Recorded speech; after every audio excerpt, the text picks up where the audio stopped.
Antoine de Saint-Exupéry, Le Petit Prince. Lorsque j'avais 6 ans, j'ai vu une fois une magnifique image dans un livre sur la forêt vierge qui s'appelait « Histoire vécue ». Ça représentait un serpent boa qui avalait un fauve. On disait dans le livre « Les serpents boa avalent leur proie tout entière sans la mâcher, ensuite ils ne peuvent plus bouger et ils dorment pendant les 6 mois de leur digestion ». J'ai alors beaucoup réfléchi sur les aventures de la jungle et à mon tour, j'ai réussi avec un crayon de couleur à tracer mon premier dessin. Mon dessin numéro 1. J'ai montré mon chef-d'œuvre aux grandes personnes et je leur ai demandé si mon dessin leur faisait peur. Elles m'ont répondu « Pourquoi un chapeau ferait-il peur ?» Mon dessin ne représentait pas un chapeau, il représentait un serpent boa qui digérait un éléphant. J'ai alors dessiné l'intérieur du serpent boa afin que les grandes personnes puissent comprendre. Elles ont toujours besoin d'explications. C'était mon dessin numéro 2. Les grandes personnes m'ont conseillé de laisser de côté les dessins de serpents boa ouverts ou fermés et de m'intéresser plutôt à la géographie, à l'histoire, au calcul et à la grammaire. C'est ainsi que j'ai abandonné, à l'âge de 6 ans, une magnifique carrière de peintre. J'avais été découragé par l'insuccès de mon dessin numéro 1 et de mon dessin numéro 2. Les grandes personnes ne comprennent jamais rien toutes seules. Et c'est fatigant pour les enfants de toujours et toujours leur donner des explications. J'ai donc dû choisir un autre métier et j'ai appris à piloter les avions.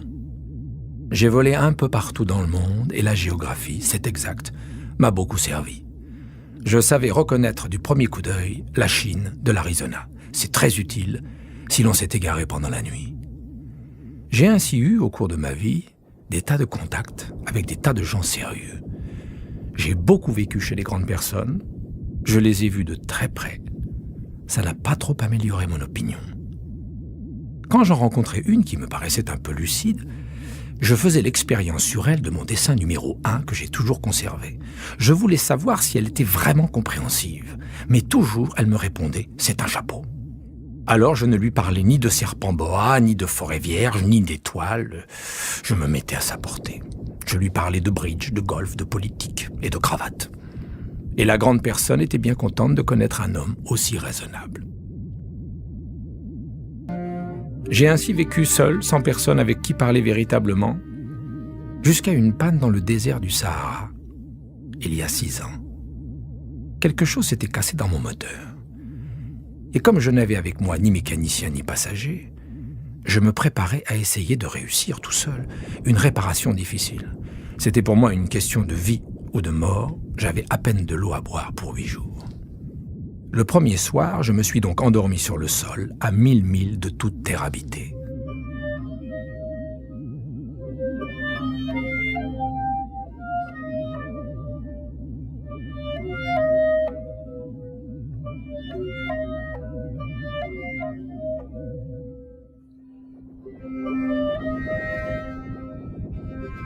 J'étais bien plus isolé qu'un naufragé sur un radeau au milieu de l'océan, alors vous imaginez ma surprise au lever du jour, quand une drôle de petite voix m'a réveillé.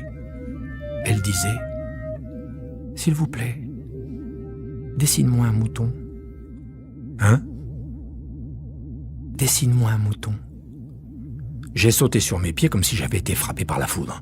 J'ai bien frotté mes yeux, j'ai bien regardé, et j'ai vu un petit bonhomme tout à fait extraordinaire, qui me considérait gravement. Voilà le meilleur portrait que plus tard j'ai réussi à faire de lui. Mais mon dessin, bien sûr, est beaucoup moins ravissant que le modèle. Ce n'est pas ma faute, j'avais été découragé dans ma carrière de peintre par les grandes personnes à l'âge de 6 ans, et je n'avais rien appris à dessiner, sauf les boas fermés et les boas ouverts. Je regardais donc cette apparition avec des yeux tout ronds d'étonnement. N'oubliez pas que je me trouvais à 1000 milles de toute région habitée. Or, mon petit bonhomme ne me semblait ni égaré, ni mort de fatigue, ni mort de faim, ni mort de soif, ni mort de peur. Il n'avait en rien l'apparence d'un enfant perdu au milieu du désert, à 1000 milles de toute région habitée.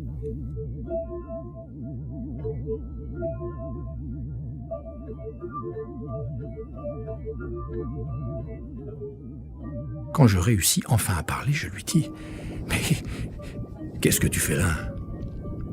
Il me répéta alors, tout doucement, comme une chose très sérieuse. vous plaît. Dessine-moi un mouton. »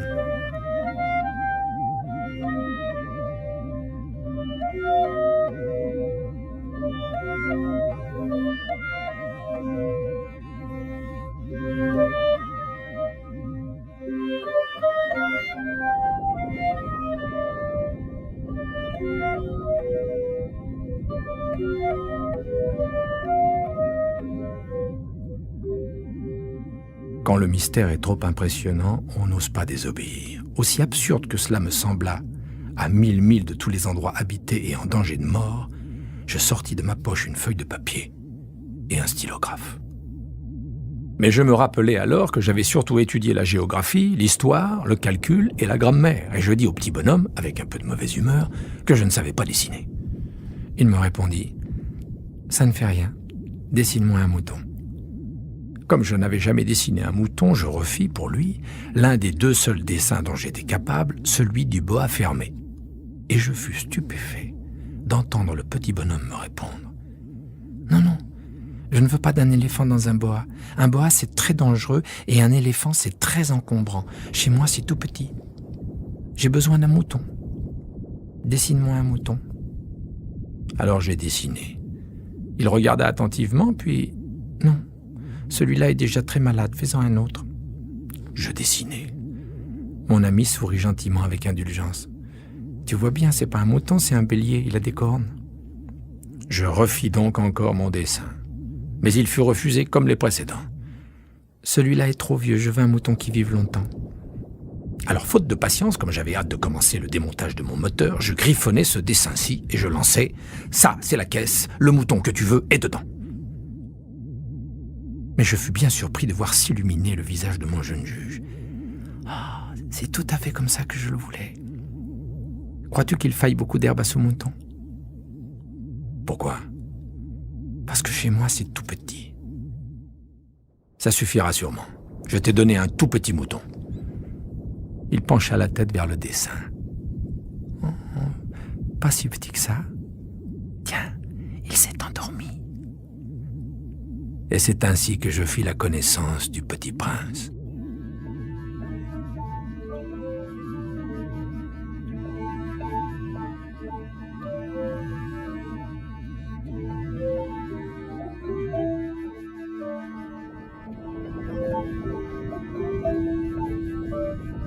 Il me fallut longtemps pour comprendre d'où il venait. Le Petit Prince, qui me posait beaucoup de questions, ne semblait jamais entendre les miennes. Ce sont des mots prononcés par hasard qui, peu à peu, m'ont tout révélé. Ainsi, quand il aperçut pour la première fois mon avion, je ne dessinerai pas mon avion, c'est un dessin beaucoup trop compliqué pour moi, il me demanda « Qu'est-ce que c'est que cette chose-là » ? Ce n'est pas une chose, ça vole, c'est un avion. C'est mon avion. Et j'étais fier de lui apprendre que je volais.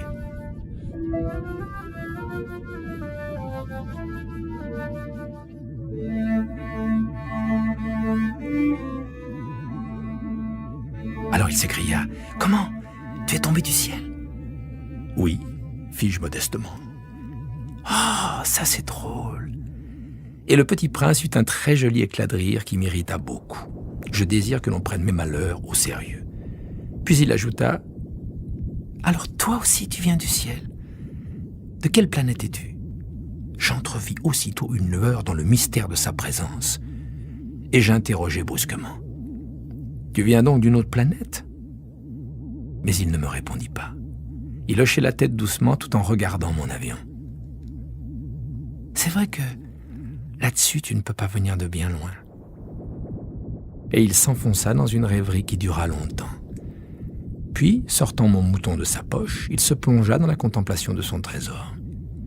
Vous imaginez combien j'avais pu être intrigué par cette demi-confidence sur les autres planètes. Je m'efforçais donc d'en savoir plus long. D'où viens-tu, mon petit bonhomme? Où est-ce chez toi? Où veux-tu emporter mon mouton? Il me répondit, après un silence méditatif. Ce qui est bien avec la caisse que tu m'as donnée, c'est que la nuit, ça lui servira de maison. Bien sûr. Et si tu es gentil, je te donnerai aussi une corde pour l'attacher pendant le jour et un piquet. La proposition parut choquer le Petit Prince. L'attacher? Quelle drôle d'idée! Mais si tu ne l'attaches pas, il ira n'importe où, il se perdra. Et mon ami eut un nouvel éclat de rire. Mais où veux-tu qu'il aille ? N'importe où, droit devant lui. Alors le petit prince remarqua gravement. Ça ne fait rien. C'est tellement petit chez moi. Et avec un peu de mélancolie, peut-être, il ajouta. Droit devant soi, on ne peut pas aller bien loin.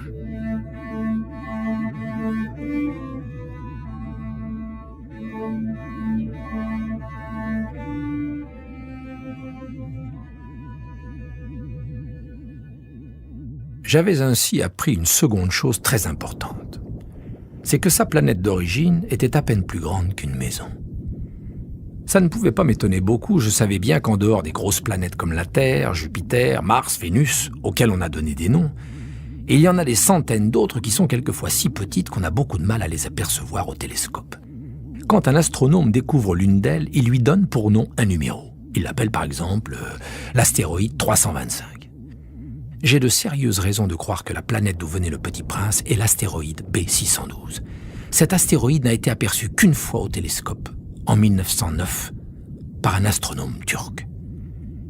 Il avait fait alors une grande démonstration de sa découverte à un congrès international d'astronomie. Mais personne ne l'avait cru à cause de son costume. Les grandes personnes sont comme ça. Heureusement pour la réputation de l'astéroïde B612, un dictateur turc imposa à son peuple, sous peine de mort, de s'habiller à l'européenne. L'astronome refit sa démonstration en 1920 dans un habit très élégant, et cette fois-ci, tout le monde fut de son avis.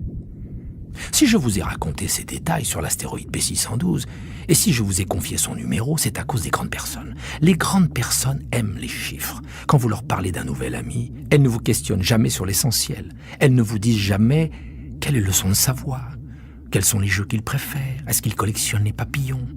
Elles vous demandent quel âge a-t-il, combien a-t-il de frères, combien pèse-t-il, combien gagne son père. Alors seulement elles croient le connaître. Et si vous dites aux grandes personnes, j'ai vu une belle maison en briques roses, avec des géraniums aux fenêtres et des colombes sur le toit, elles ne parviennent pas à s'imaginer cette maison. Il faut leur dire, j'ai vu une maison de 100 000 francs. Alors elles s'écrient, oh, comme c'est joli. Ainsi, si vous leur dites, la preuve que le Petit Prince a existé, c'est qu'il était ravissant, qu'il riait, et qu'il voulait un mouton. Quand on veut un mouton, c'est la preuve qu'on existe. Elles hausseront les épaules et vous traiteront d'enfant.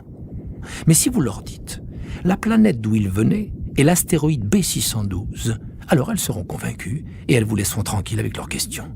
Elles sont comme ça. Il ne faut pas leur en vouloir. Les enfants doivent être très indulgents envers les grandes personnes. Mais bien sûr, nous, qui comprenons la vie, nous nous moquons bien des numéros.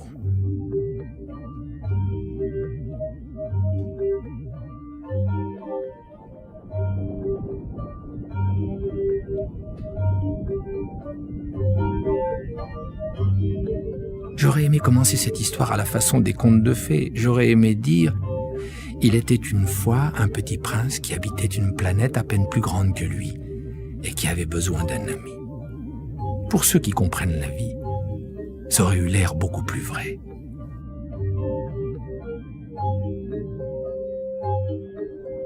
Car je n'aime pas qu'on lise mon livre à la légère. J'éprouve tant de chagrin à raconter ses souvenirs. Il y a 6 ans déjà que mon ami s'en est allé avec son mouton. Si j'essaie ici de le décrire, c'est afin de ne pas l'oublier. C'est triste d'oublier un ami. Tout le monde n'a pas eu un ami. Et je puis devenir comme les grandes personnes qui ne s'intéressent plus qu'aux chiffres. C'est donc pour ça encore que j'ai acheté une boîte de couleurs et des crayons. C'est dur de se remettre au dessin à mon âge quand on n'a jamais fait d'autres tentatives que celle d'un boa fermé et celle d'un boa ouvert à l'âge de 6 ans. J'essaierai bien sûr de faire des portraits le plus ressemblants possible, mais je ne suis pas tout à fait certain de réussir. Un dessin va, l'autre ne ressemble plus. Je me trompe un peu aussi sur la taille. Ici, le Petit Prince est trop grand, là, il est trop petit. J'hésite aussi sur la couleur de son costume. Alors je tâtonne comme ci et comme ça, tant bien que mal. Je me tromperai enfin sur certains détails plus importants, mais ça, il faudra me le pardonner. Mon ami ne donnait jamais d'explication. Il me croyait peut-être semblable à lui, mais moi, malheureusement, je ne sais pas voir les moutons à travers les caisses. Je suis peut-être un peu comme les grandes personnes. J'ai dû vieillir.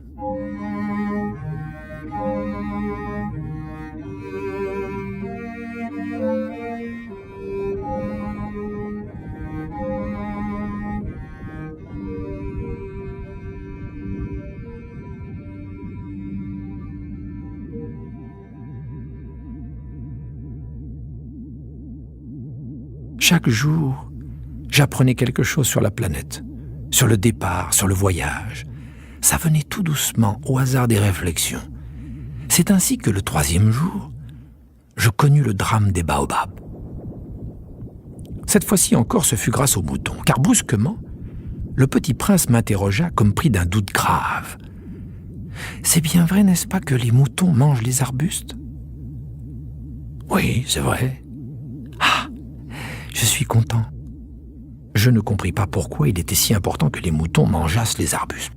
Mais le petit prince ajouta « Par conséquent, ils mangent aussi les baobabs. » Je fis remarquer au petit prince que les baobabs ne sont pas des arbustes, mais des arbres grands comme des églises, et que, si même il emportait avec lui tout un troupeau d'éléphants, ce troupeau ne viendrait pas à bout d'un seul baobab.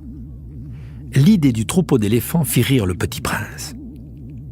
Il faudrait les mettre les uns sur les autres. Mais il remarqua avec sagesse, les baobabs, avant de grandir, ça commence par être petit. C'est exact. Mais pourquoi veux-tu que tes moutons mangent les petits baobabs ? Il me répondit, voyons, comme s'il s'agissait là d'une évidence. Et il me fallut un grand effort d'intelligence pour comprendre à moi seul ce problème. Et en effet, sur la planète du Petit Prince, il y avait, comme sur toutes les planètes, de bonnes herbes et de mauvaises herbes. Par conséquent, de bonnes graines, de bonnes herbes, et de mauvaises graines, de mauvaises herbes. Mais les graines sont invisibles. Elles dorment dans le secret de la terre jusqu'à ce qu'il prenne fantaisie à l'une d'elles de se réveiller. Alors elles s'étirent et poussent d'abord timidement vers le soleil une ravissante petite brindille inoffensive. S'il s'agit d'une brindille de radis ou de rosier, on peut la laisser pousser comme elle veut. Mais s'il s'agit d'une mauvaise plante, il faut arracher la plante aussitôt, dès qu'on a su la reconnaître.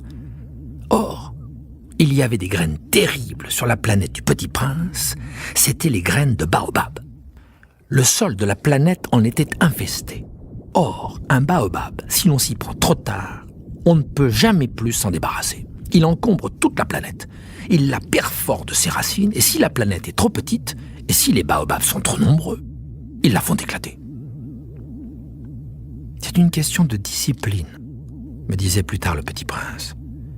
Quand on a terminé sa toilette du matin, il faut faire soigneusement la toilette de la planète. Il faut s'astreindre régulièrement à arracher les baobabs dès qu'on les distingue d'avec les rosiers auxquels ils ressemblent beaucoup quand ils sont très jeunes. C'est un travail très ennuyeux, mais très facile.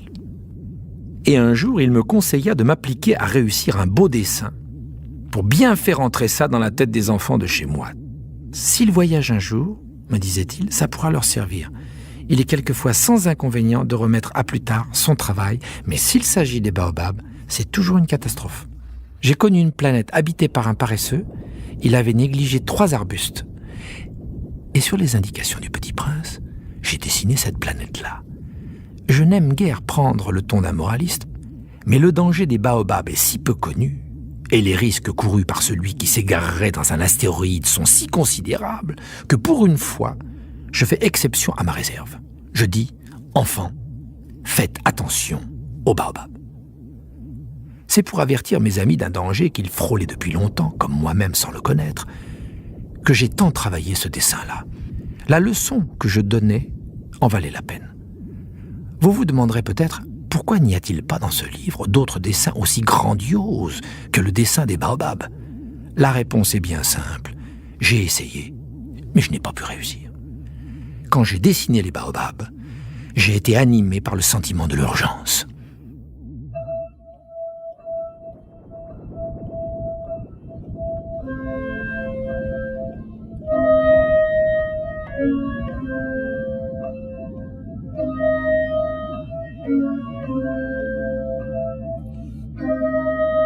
Ah, Petit Prince, j'ai compris peu à peu ainsi ta petite vie mélancolique.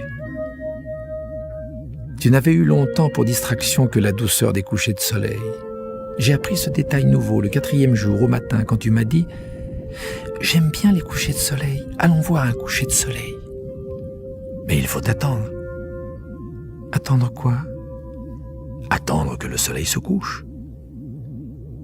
Tu as eu l'air très surpris d'abord, et puis tu as ri de toi-même, et tu m'as dit « Je me crois toujours chez moi. » En effet, Quand il est midi aux États-Unis, le soleil, tout le monde le sait, se couche sur la France.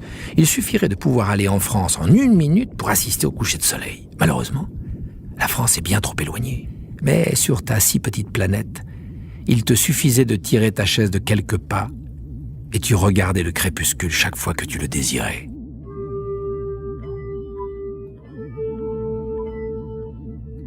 Un jour, j'ai vu le soleil se coucher 44 fois. Et un peu plus tard, tu ajoutais, « Tu sais, quand on est tellement triste, on aime les couchers de soleil. » Le jour des 44 fois, tu étais donc tellement triste ? Mais le petit prince ne répondit pas. Le 5e jour, toujours grâce au mouton, ce secret de la vie du petit prince me fut révélé. Il me demanda avec brusquerie, sans préambule, comme le fruit d'un problème longtemps médité en silence, « Un mouton, s'il mange les arbustes, il mange aussi les fleurs. » Un mouton mange tout ce qu'il rencontre. Même les fleurs qui ont des épines ? Oui, même les fleurs qui ont des épines. Alors les épines, à quoi servent-elles ? Je ne le savais pas. J'étais alors très occupé à essayer de dévisser un boulon trop serré de mon moteur. J'étais très soucieux car ma panne commençait de m'apparaître comme très grave et l'eau à boire qui s'épuisait me faisait craindre le pire. Les épines, à quoi servent-elles ? Le petit prince ne renonçait jamais à une question une fois qu'il l'avait posée. J'étais irrité par mon boulon et je répondis n'importe quoi. Les épines, ça sert à rien, c'est de la pure méchanceté de la part des fleurs. Oh !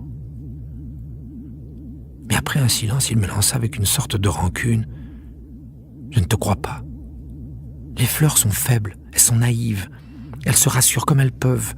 Elles se croient terribles avec leurs épines. Je ne répondis rien.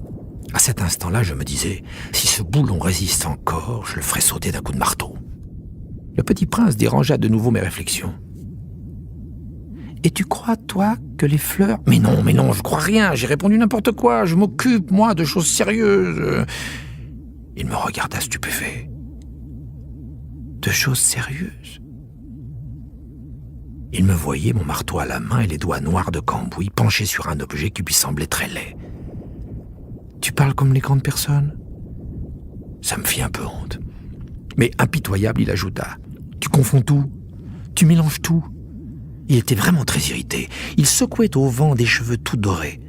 Je connais une planète où il y a un monsieur cramoisi. Il n'a jamais respiré une fleur. Il n'a jamais regardé une étoile. Il n'a jamais aimé personne. Il n'a jamais rien fait d'autre que des additions. Et toute la journée, il répète comme toi, « Je suis un homme sérieux. Je suis un homme sérieux. » Et ça le fait gonfler d'orgueil.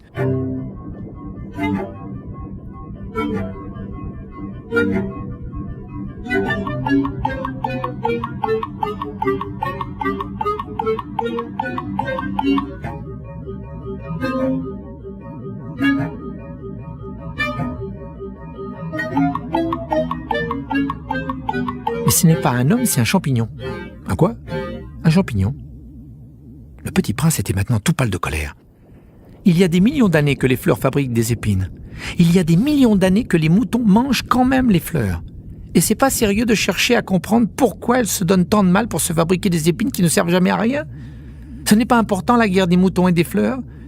C'est pas plus sérieux, plus important que les additions d'un gros monsieur rouge.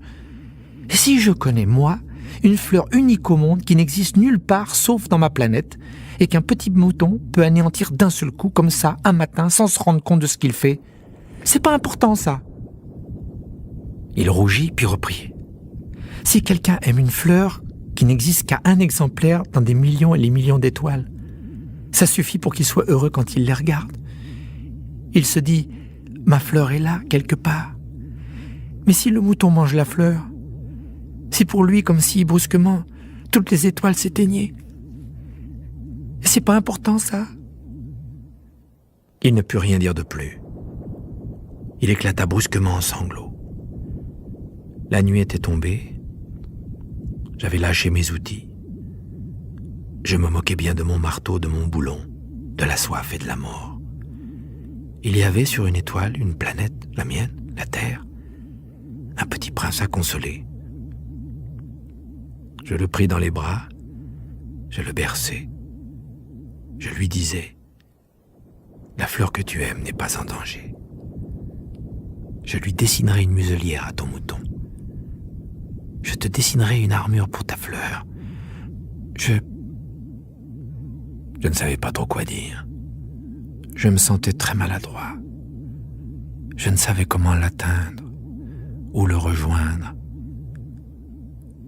C'est tellement mystérieux, le pays des larmes.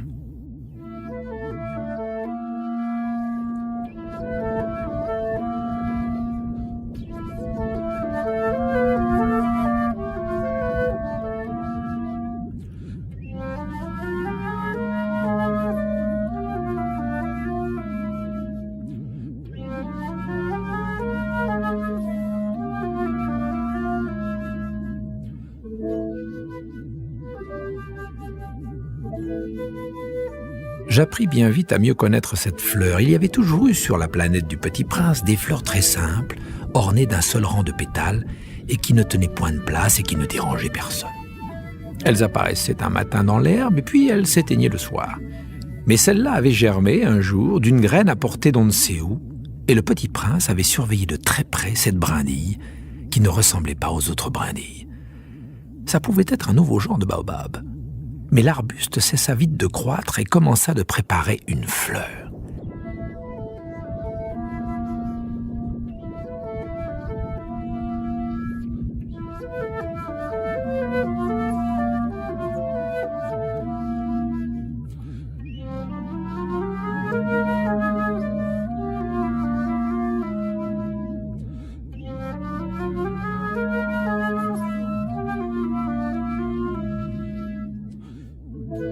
Le Petit Prince, qui assistait à l'installation d'un bouton énorme, sentait bien qu'il en sortirait une apparition miraculeuse. Mais la fleur n'en finissait pas de se préparer à être belle, à l'abri de sa chambre verte. Elle choisissait avec soin ses couleurs, elle s'habillait lentement, elle ajustait un à un ses pétales. Elle ne voulait pas sortir toute fripée comme les coquelicots. Elle ne voulait apparaître que dans le plein rayonnement de sa beauté. Eh oui, elle était très coquette. Sa toilette mystérieuse avait donc duré des jours et des jours. Et puis voici qu'un matin, justement à l'heure du lever du soleil, elle s'était montrée. Et elle, qui avait travaillé avec tant de précision, dit en bâillant « Oh, je me réveille à peine, je vous demande pardon, je suis encore toute décoiffée. » Le Petit Prince, alors, ne put contenir son admiration. « Que vous êtes belle !»« N'est-ce pas ?» répondit doucement la fleur. « Et je suis née en même temps que le soleil. » Le Petit Prince devina bien qu'elle n'était pas trop modeste, mais elle était si émouvante. « C'est l'heure, je crois, du petit déjeuner, » avait-elle bientôt ajouté. « Auriez-vous la bonté de penser à moi ?» Et le Petit Prince, tout confus, ayant été chercher un arrosoir d'eau fraîche, avait servi la fleur. Ainsi l'avait-elle bien vite tourmentée par sa vanité un peu ombrageuse. Un jour, par exemple, parlant de ses 4 épines, elle avait dit au Petit Prince « Ils peuvent venir, les tigres, avec leurs griffes. »« Il n'y a pas de tigre sur ma planète, » avait objecté le Petit Prince. « Et puis les tigres ne mangent pas d'herbe. »« Je ne suis pas une herbe ?» avait doucement répondu la fleur. « Pardonnez-moi. Je ne crains rien des tigres, mais j'ai horreur des courants d'air. Vous n'auriez pas un paravent ?»« Horreur des courants d'air, c'est pas de chance pour une plante, » avait remarqué le Petit Prince. « Cette fleur est bien compliquée. »« Le soir, vous me mettrez sous globe. Il fait très froid chez vous. C'est mal installé. Là d'où je viens. » Mais elle s'était interrompue. Elle était venue sous forme de graine. Elle n'avait rien pu connaître des autres mondes. Humiliée de s'être laissée surprendre à préparer un mensonge aussi naïf, elle avait toussé 2 ou 3 fois pour mettre le Petit Prince dans son tort. « Ce paravent, j'allais le chercher, mais vous me parliez. » Alors elle avait forcé sa toux pour lui infliger quand même des remords.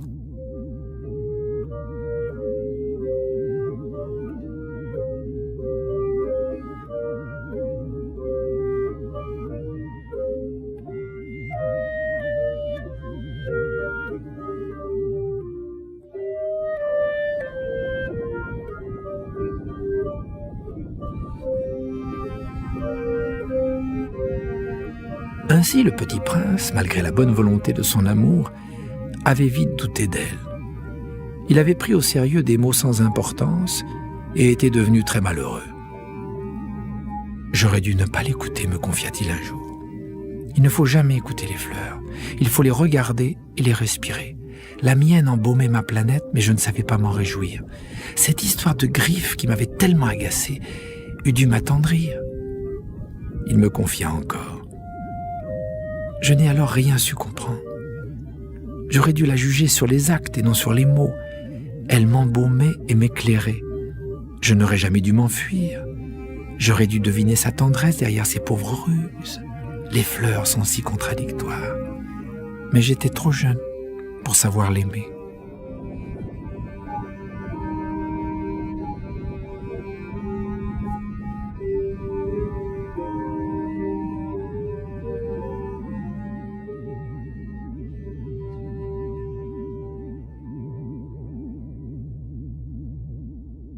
Je crois qu'il profita pour son évasion d'une migration d'oiseaux sauvages. Au matin du départ, il mit sa planète bien en ordre. Il ramena soigneusement ses volcans en activité. Il possédait 2 volcans en activité et c'était bien commode pour faire chauffer le petit déjeuner du matin. Il possédait aussi un volcan éteint, mais comme il disait, on ne sait jamais. Il ramena donc également le volcan éteint. S'ils sont bien ramenés, les volcans brûlent doucement et régulièrement, sans éruption. Les éruptions volcaniques sont comme les feux de cheminée. Évidemment, sur notre Terre, nous sommes beaucoup trop petits pour ramener nos volcans. C'est pourquoi ils nous causent des tas d'ennuis. Le petit prince arracha aussi, avec un peu de mélancolie, les dernières pousses de baobab. Il croyait ne jamais devoir revenir. Mais tous ses travaux familiers lui parurent ce matin-là extrêmement doux. Et quand il arrosa une dernière fois la fleur, et se prépara à la mettre à l'abri sous son globe, il se découvrit l'envie de pleurer. « Adieu », dit-il à la fleur, mais elle ne lui répondit pas. « Adieu », répéta-t-il. La fleur toussa, mais ce n'était pas à cause de son rhume. « J'ai été sotte, lui dit-elle enfin. Je te demande pardon. Tâche d'être heureux. » Il fut surpris par l'absence de reproche. Il restait là, tout déconcerté, le globe en l'air. Il ne comprenait pas cette douceur calme. « Mais oui, je t'aime, lui dit la fleur. Tu n'en as rien su par ma faute. Cela n'a aucune importance. Mais tu as été aussi sot que moi. Tâche d'être heureux. Laisse ce globe tranquille, je n'en veux plus.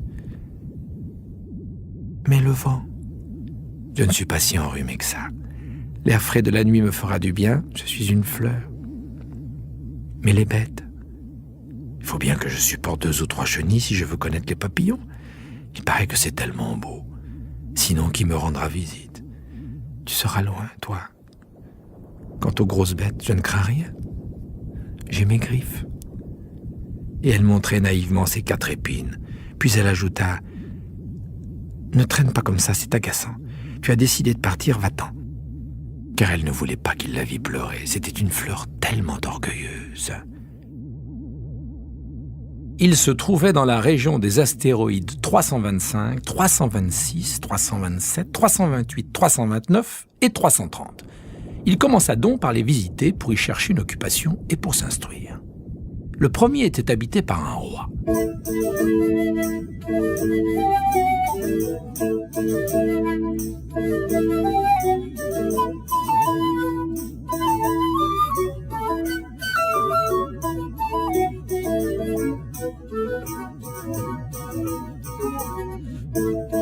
Le roi siégeait, habillé de pourpre et d'hermine, sur un trône très simple et cependant majestueux. « Oh, voilà un sujet !» s'écria le roi quand il aperçut le petit prince. Et le petit prince se demanda « Comment peut-il me reconnaître puisqu'il ne m'a encore jamais vu ?» Il ne savait pas que pour les rois, le monde est très simplifié. Tous les hommes sont des sujets. « Approche-toi que je te vois mieux !» lui dit le roi qui était tout fier d'être enfin roi pour quelqu'un. Le petit prince chercha des yeux où s'asseoir, mais la planète était tout encombrée par le magnifique manteau d'hermine. Il resta donc debout, et comme il était fatigué, il bâilla. « Il est contraire à l'étiquette de bâiller en présence d'un roi, lui dit le monarque. Je te l'interdis. »« Je ne peux pas m'en empêcher, répondit le petit prince tout confus. J'ai fait un long voyage et je n'ai pas dormi. »« Alors, lui dit le roi, Je t'ordonne de bâiller. Je n'ai vu personne bâiller depuis des années. Les bâillements sont pour moi, des curiosités. Alors, bâille encore. C'est un ordre. Ça m'intimide. Je ne peux plus, fit le petit prince tout rougissant. Répondit le roi. Alors je t'ordonne tantôt de bâiller, tantôt de... Il bredouillait un peu et paraissait vexé. Car le roi tenait essentiellement à ce que son autorité fût respectée. Il ne tolérait pas la désobéissance. C'était un monarque absolu. Mais comme il était très bon, il donnait des ordres raisonnables. Si j'ordonnais, disait-il couramment, si j'ordonnais à un général de se changer en oiseau de mer, et si le général n'obéissait pas, ce ne serait pas la faute du général. Ce serait ma faute. Puis-je m'asseoir ? S'enquit timidement le petit prince. Je t'ordonne de t'asseoir, lui répondit le roi qui ramena majestueusement un pan de son manteau d'hermine. Mais le petit prince s'étonnait, la planète était minuscule, sur quoi le roi pouvait-il bien régner ? Sire, lui dit-il, je vous demande pardon de vous interroger. Je t'ordonne de m'interroger, se hâta de dire le roi. Sire, sur quoi régnez-vous ? Surtout, répondit le roi avec une grande simplicité. Surtout ? Le roi, d'un geste discret, désigna sa planète, les autres planètes et les étoiles. Surtout ça, dit le petit prince. Surtout ça, répondit le roi. Car non seulement c'était un monarque absolu, mais c'était un monarque universel. Et les étoiles vous obéissent ? Bien sûr, lui dit le roi. Elles obéissent aussitôt. Je ne tolère pas l'indiscipline. Un tel pouvoir émerveilla le petit prince. S'il l'avait détenu lui-même, il aurait pu assister non pas à 44, mais à 72 ou même à 100 ou même à 200 couchers de soleil dans la même journée, sans avoir jamais attiré sa chaise. Et comme il se sentait un peu triste à cause du souvenir de sa petite planète abandonnée, il s'enhardit à solliciter une grâce du roi. « Je voudrais voir un coucher de soleil. Faites-moi plaisir, ordonnez au soleil de se coucher. » Si j'ordonnais à un général de voler d'une fleur à l'autre à la façon d'un papillon, ou d'écrire une tragédie, ou de se changer en oiseau de mer, et si le général n'exécutait pas l'ordre reçu, qui, de lui ou de moi, serait dans son tort ? Ce serait vous, dit fermement le petit prince. Exact. Il faut exiger de chacun ce que chacun peut donner, reprit le roi. L'autorité repose d'abord sur la raison. Si tu ordonnes à ton peuple d'aller se jeter à la mer, il fera la révolution. J'ai le droit d'exiger l'obéissance parce que mes ordres sont raisonnables. Alors, mon coucher de soleil ? Rappela le petit prince qui jamais n'oubliait une question une fois qu'il l'avait posée. Ton coucher de soleil, tu l'auras, je l'exigerai. Mais j'attendrai dans ma science du gouvernement que les conditions soient favorables. Quand ça sera-t-il ? s'informa le petit prince. Lui répondit le roi, qui consulta d'abord un gros calendrier. Bon, ce sera ce sera ce soir vers 7h40. Et tu verras comme je suis bien obéi. Le petit prince bâilla, il regrettait son coucher de soleil manqué. Et puis, il s'ennuyait déjà un peu. « Je n'ai plus rien à faire ici, dit-il au roi. Je vais repartir. »« Ne pars pas, répondit le roi qui était si fier d'avoir un sujet. « Ne pars pas, je te fais ministre. »« Ministre de quoi ? » De la justice. »« Mais il n'y a personne à juger. »« On ne sait pas, lui dit le roi. Je n'ai pas encore fait le tour de mon royaume, je suis très vieux, je n'ai pas de place pour un carrosse et ça me fatigue de marcher. »« Oh, mais j'ai déjà vu, dit le petit prince qui se pencha pour jeter encore un coup d'œil sur l'autre côté de la planète. Il n'y a personne là-bas non plus. »« Tu te jugeras donc toi-même, lui répondit le roi. C'est le plus difficile. Il est bien plus difficile de se juger soi-même que de juger autrui. Si tu réussis à bien te juger, c'est que tu es un véritable sage. »« Moi, dit le petit prince, je puis me juger moi-même n'importe où. Je n'ai pas besoin d'habiter ici. » dit le roi. Je crois bien que sur ma planète, il y a quelque part un vieux rat, je l'entends la nuit, tu pourras juger ce vieux rat. Tu le condamneras à mort de temps en temps, ainsi sa vie dépendra de ta justice. Mais tu le gracieras chaque fois pour l'économiser. Il n'y en a qu'un.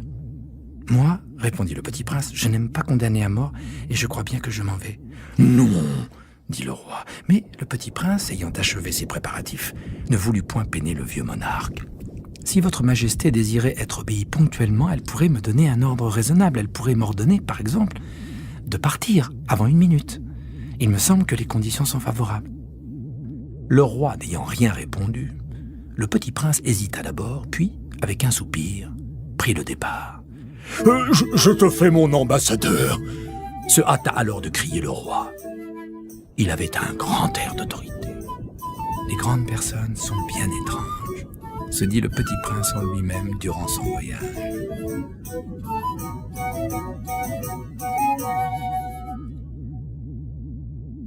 La seconde planète était habitée par un vaniteux. Oh, oh, oh. Voilà la visite d'un admirateur, s'écria de loin le vaniteux dès qu'il aperçut le petit prince, car pour les vaniteux, les autres hommes sont des admirateurs.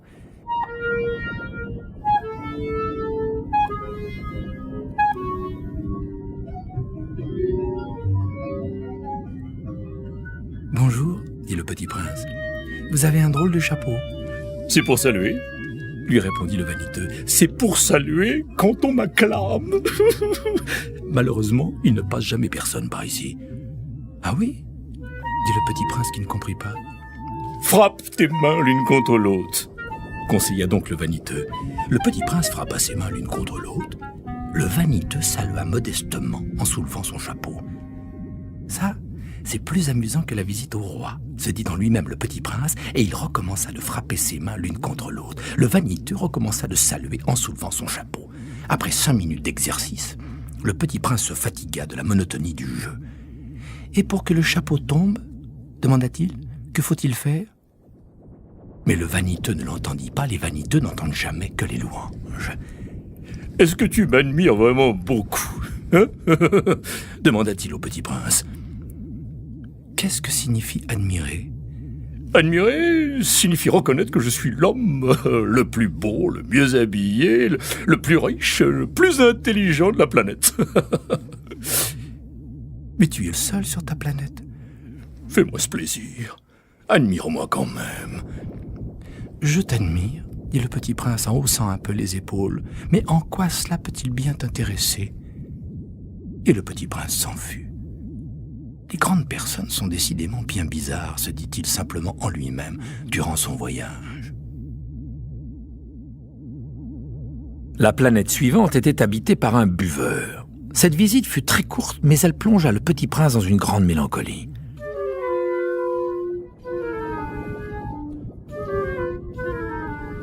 « Que fais-tu là ?» dit-il au buveur, qu'il trouva installé en silence devant une collection de bouteilles vides et une collection de bouteilles pleines.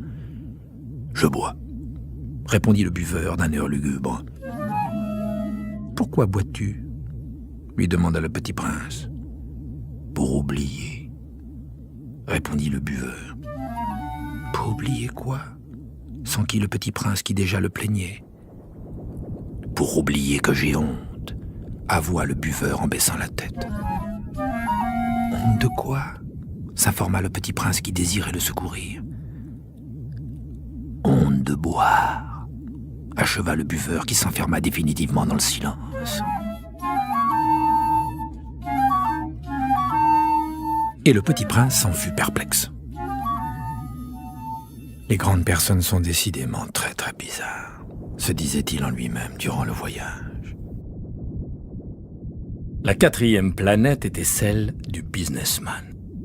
Cet homme était si occupé qu'il ne leva même pas la tête à l'arrivée du petit prince. «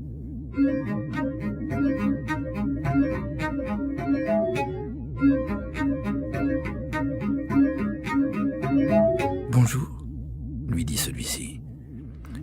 Votre cigarette est éteinte. 3 et 2 font 5, 5 et 7, 12, 12 et 3, 15, bonjour, 15 et 7, 22, 22 et 6, 28, Pas le temps de la rallumer. 26 et 5, 31. Ouf, oui. Ça fait donc 501 622 731. 500 millions de quoi? Hein? Tu es toujours là? 500 millions de jeux. Je sais pas, j'ai tellement de travail, je suis sérieux, moi je m'amuse pas à des balivernes. 2 et 5, 7.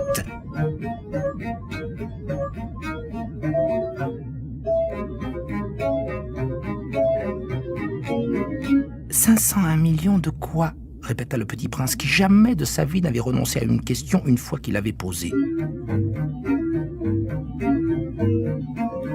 Le businessman leva la tête. Depuis 54 ans que j'habite cette planète-ci, je n'étais dérangé que 3 fois.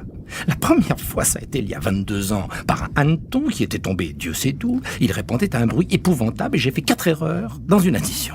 La seconde fois, ça a été il y a 11 ans, par une crise de rhumatisme. Je manque d'exercice, je n'ai pas le temps de flâner, je suis sérieux, moi. Et la 3e fois, la voici. Je disais donc, 501 millions. Millions de quoi? Le businessman comprit qu'il n'était point l'espoir de paix. Millions de ces petites choses que l'on voit quelquefois dans le ciel. Des mouches? Mais non, des petites choses qui brillent. Des abeilles? Mais non, des petites choses dorées qui font rêvasser les fainéants. Moi, je suis sérieux. Moi, je n'ai pas le temps de rêvasser. Ah, des étoiles. C'est bien ça, des étoiles. Et que fais-tu de 500 millions d'étoiles? 501 622 131. Je suis sérieux, moi je suis précis. Et que fais-tu de ces étoiles? Ce que j'en fais? Oui. Rien, je les possède. Tu possèdes les étoiles? Oui.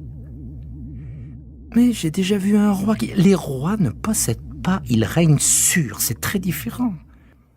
Et à quoi cela te sert-il de posséder les étoiles? Ça me sert à être riche. Et à quoi cela te sert-il d'être riche?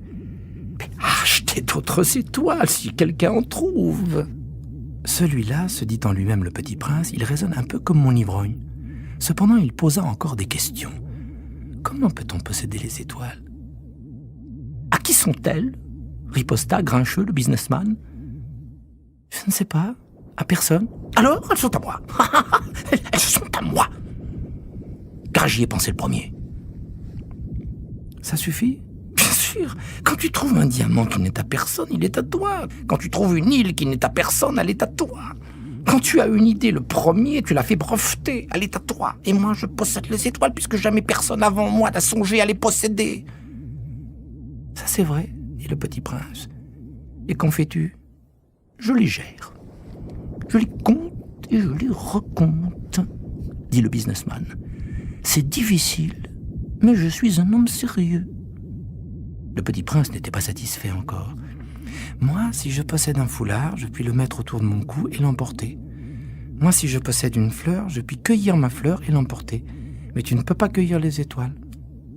Non, mais je puis les placer en banque. Qu'est-ce que ça veut dire? Ça veut dire que j'écris sur un petit papier le nombre de mes étoiles et puis j'enferme à clé ce papier-là dans un tiroir. Et c'est tout. Ça suffit. C'est amusant, pensa le petit prince. C'est assez poétique, mais ce n'est pas très sérieux. Le petit prince avait sur les choses sérieuses des idées très différentes des idées des grandes personnes. Moi, dit-il encore, je possède une fleur que j'arrose tous les jours.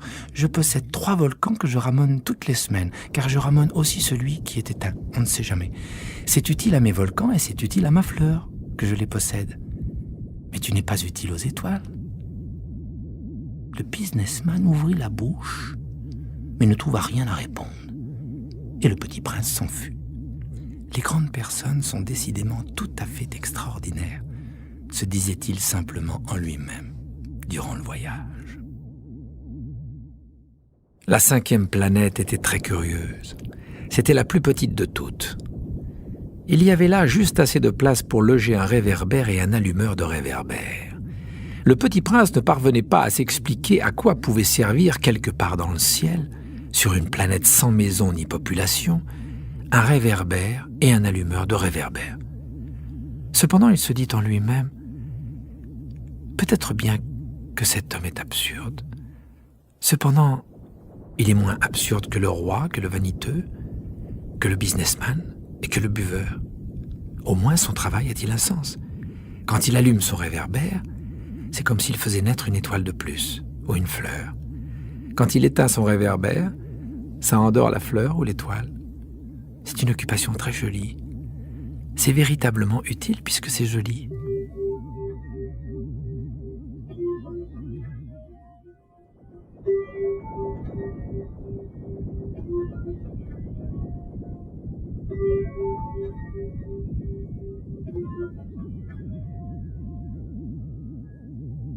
Lorsqu'il aborda la planète, il salua respectueusement l'allumeur.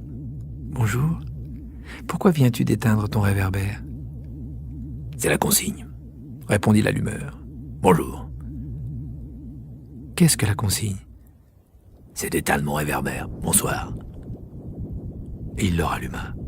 « Mais pourquoi viens-tu de le rallumer ?»« C'est la consigne, » répondit l'allumeur. « Je comprends pas, » dit le petit prince. « Y a rien à comprendre, » dit l'allumeur. « La consigne, c'est la consigne. Bonjour. » Et il éteignit son réverbère. Puis il s'épongea le front avec un mouchoir à carreaux rouges. « Je fais là un métier terrible. C'était raisonnable autrefois, j'éteignais le matin et j'allumais le soir. J'avais le reste du jour pour me reposer et le reste de la nuit pour dormir. » « Et depuis cette époque, la consigne a changé ?»« La consigne n'a pas changé, dit l'allumeur. C'est bien là le drame. La planète d'année en année a tourné de plus en plus vite et la consigne n'a pas changé. »« Alors, dit le petit prince. »« Alors maintenant qu'elle fait un tour par minute, j'ai plus une seconde de repos. J'allume et j'éteins une fois par minute. »« Ça c'est drôle.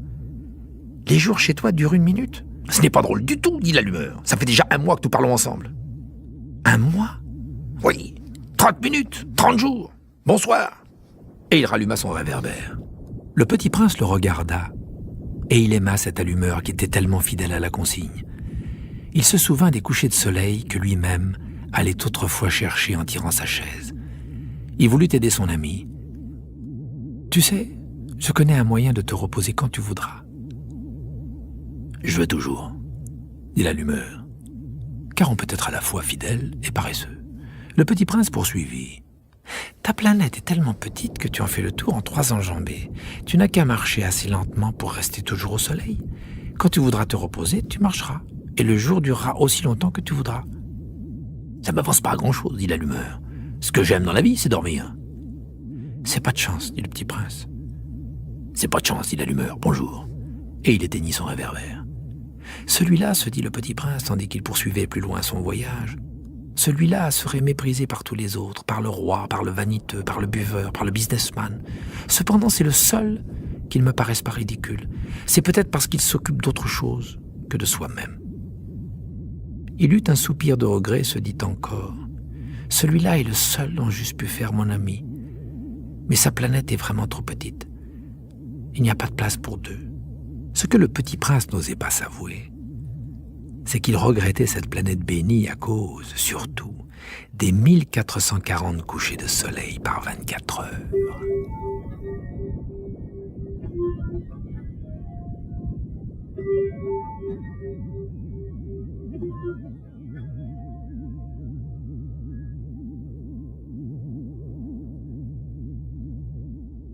La 6e planète était une planète 10 fois plus vaste. Elle était habitée par un vieux monsieur qui écrivait d'énormes livres. « Tiens, voilà un explorateur !» s'écria-t-il quand il aperçut le petit prince. Le petit prince s'assit sur la table et souffla un peu. Il avait déjà tant voyagé. « D'où viens-tu » lui dit le vieux monsieur. « Quel est ce gros livre » dit le petit prince. « Que faites-vous ici ?»« Je suis géographe » dit le vieux monsieur. « Qu'est-ce qu'un géographe ?»« C'est un savant qui connaît où se trouvent les mers, les fleuves, les villes, les montagnes et les déserts. »« Ça, c'est bien intéressant, » dit le petit prince. « Ça, c'est enfin un véritable métier. » Et il jeta un coup d'œil autour de lui sur la planète du géographe. Il n'avait jamais vu encore une planète aussi majestueuse.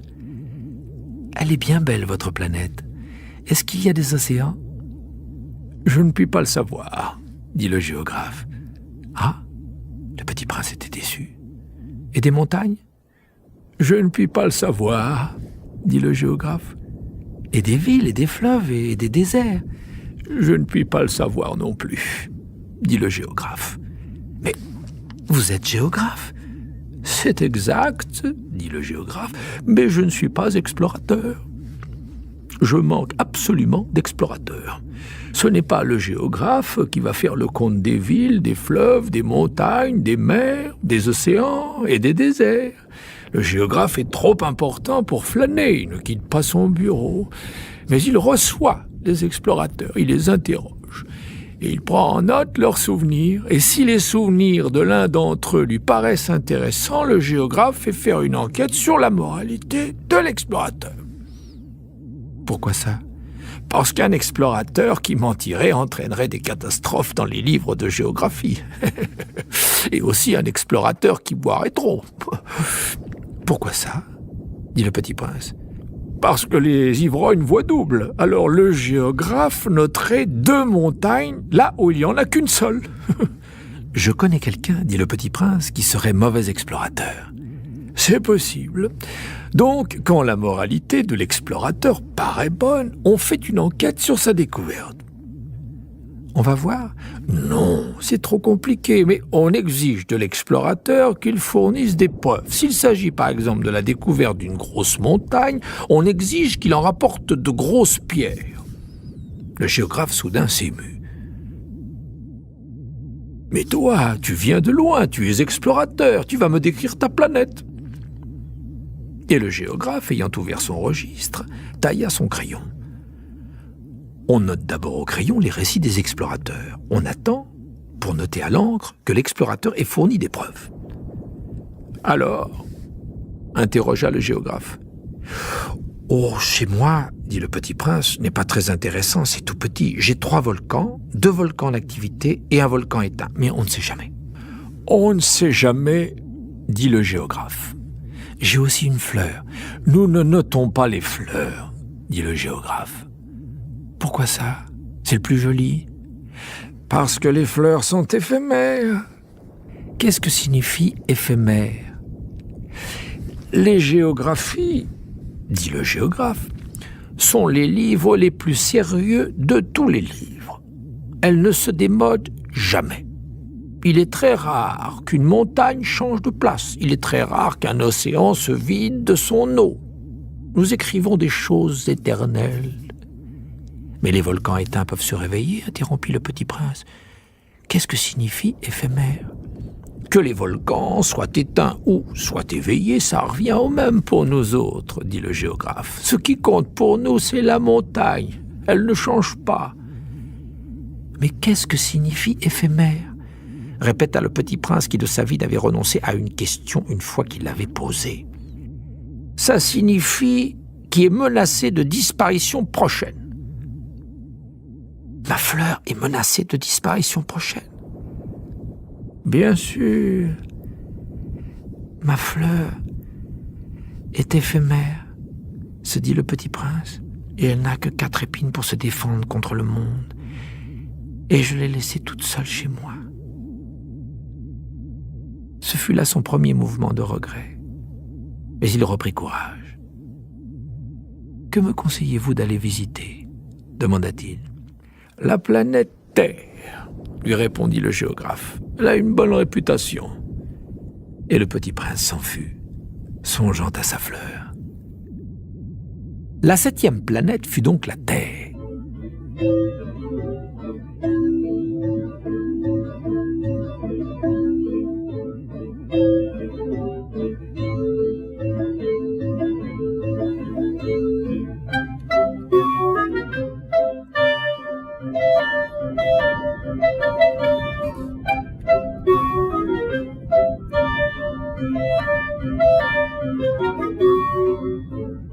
La Terre n'est pas une planète quelconque.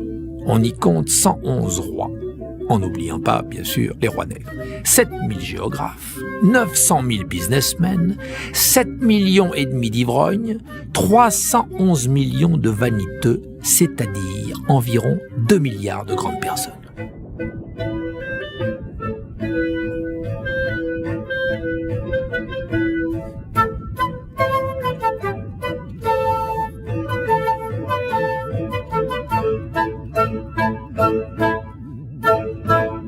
vous donner une idée des dimensions de la Terre, je vous dirai qu'avant l'invention de l'électricité, on y devait entretenir sur l'ensemble des 6 continents une véritable armée de 462 511 allumeurs de réverbères. Vu d'un peu loin, ça faisait un effet splendide. Les mouvements de cette armée étaient réglés comme ceux d'un ballet d'opéra. D'abord venait le tour des allumeurs de réverbères de Nouvelle-Zélande et d'Australie. Puis, ceux-ci, ayant allumé leurs lampions, s'en allaient dormir. Alors entraient à leur tour dans la danse les allumeurs de réverbères de Chine et de Sibérie. Puis eux aussi s'escamotaient dans les coulisses. Alors venait le tour des allumeurs de réverbères de Russie et des Indes, puis de ceux d'Afrique et d'Europe, puis de ceux d'Amérique du Sud, puis de ceux d'Amérique du Nord, et jamais ils ne se trompaient dans leur ordre d'entrée en scène, c'était grandiose.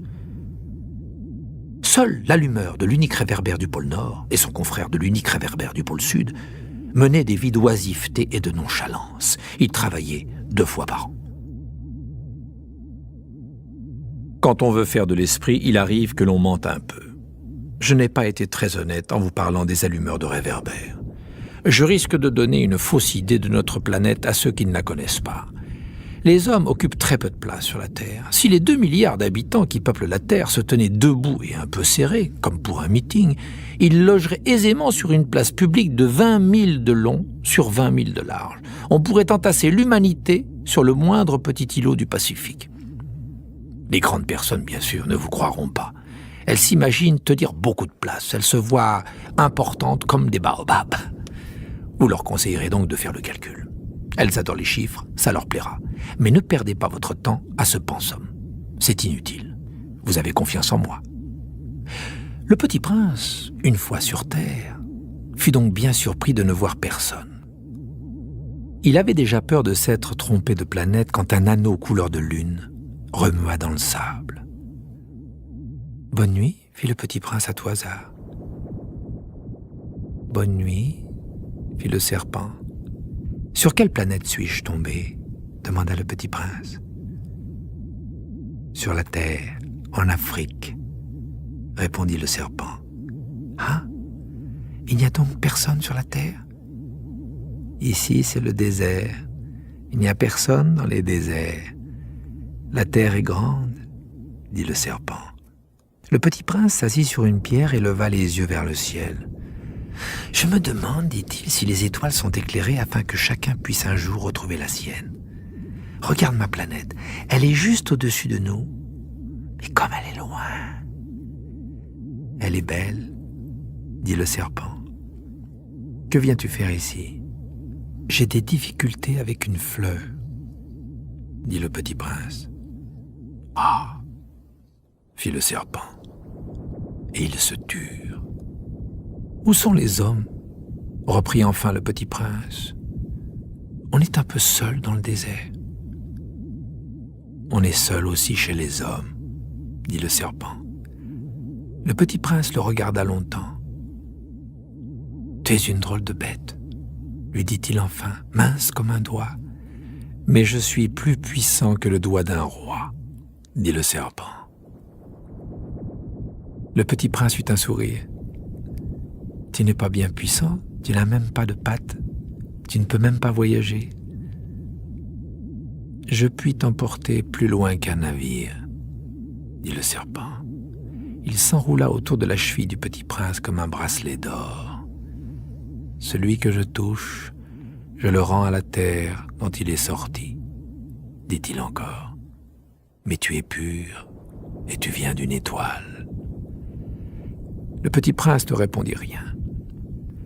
Tu me fais pitié, toi, si faible, sur cette terre de granit. Je puis t'aider un jour, si tu regrettes trop ta planète. Je puis... Oh, j'ai très bien compris, fit le petit prince. Mais pourquoi parles-tu toujours par énigme ? Je les résous toutes, dit le serpent. Et ils se turent. Le petit prince traversa le désert et ne rencontra qu'une fleur. Une fleur à 3 pétales, une fleur de rien du tout.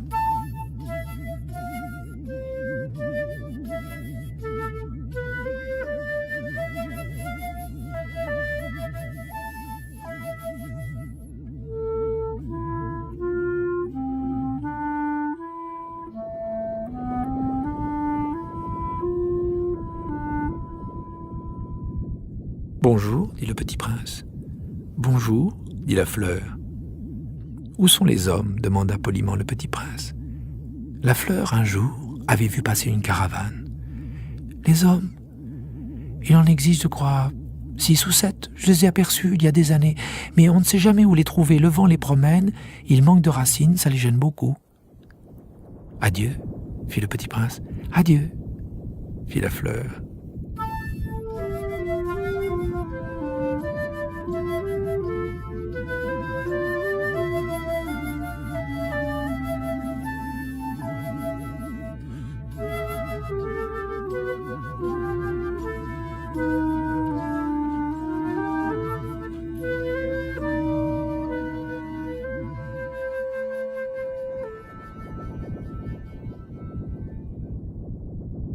Le petit prince fit l'ascension d'une haute montagne.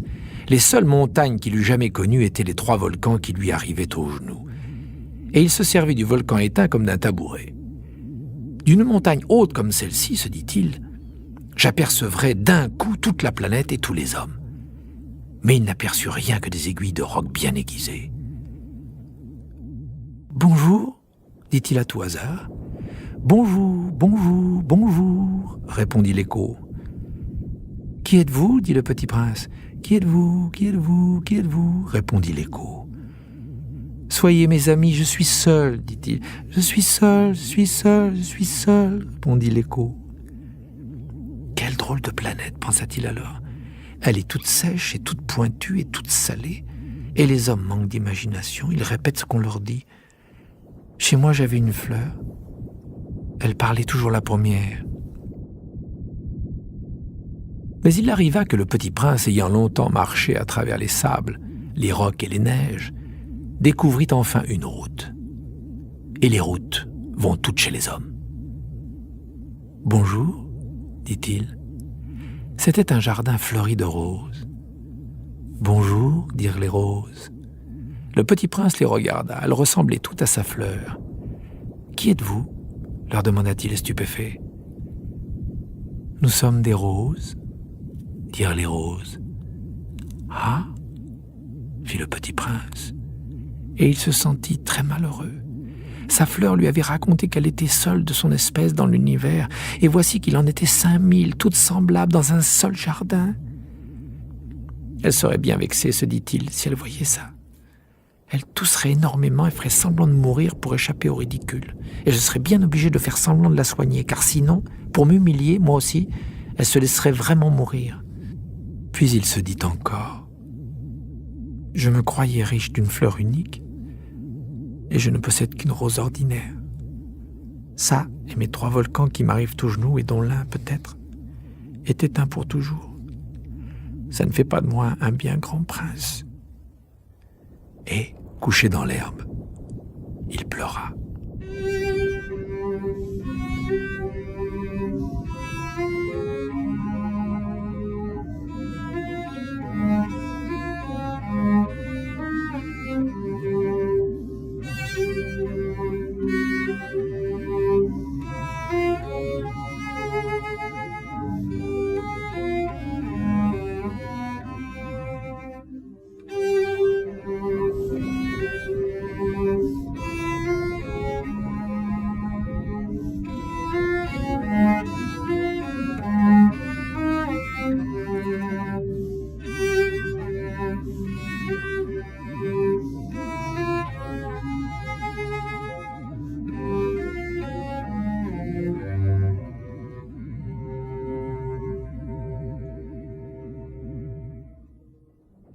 C'est alors qu'apparut le renard. « Bonjour, dit le renard. « Bonjour, répondit poliment le petit prince qui se retourna mais ne vit rien. « Je suis là, dit la voix, sous le pommier. »« Qui es-tu » dit le petit prince. « Tu es bien joli. »« Je suis un renard, dit le renard. »« Viens jouer avec moi, lui proposa le petit prince. Je suis tellement triste. »« Je ne puis pas jouer avec toi, dit le renard. Je ne suis pas apprivoisé. »« Ah, pardon, fit le petit prince. Mais après réflexion, il ajouta, « Qu'est-ce que signifie apprivoiser ? Tu n'es pas d'ici, dit le renard, que cherches-tu ? Je cherche les hommes, dit le petit prince. Qu'est-ce que signifie apprivoiser ? Les hommes, dit le renard, ils ont des fusils et ils chassent. C'est bien gênant. Ils élèvent aussi des poules, c'est leur seul intérêt. Tu cherches des poules ? Non, dit le petit prince, je cherche des amis. Qu'est-ce que signifie apprivoiser ? C'est une chose trop oubliée, dit le renard. Ça signifie créer des liens. Créer des liens ? Bien sûr, dit le renard. Tu n'es encore pour moi qu'un petit garçon tout semblable à 100 000 petits garçons, et je n'ai pas besoin de toi, et tu n'as pas besoin de moi non plus. Je ne suis pour toi qu'un renard semblable à 100 000 renards. Mais si tu m'apprivoises, nous aurons besoin l'un de l'autre. Tu seras pour moi unique au monde, et je serai pour toi unique au monde.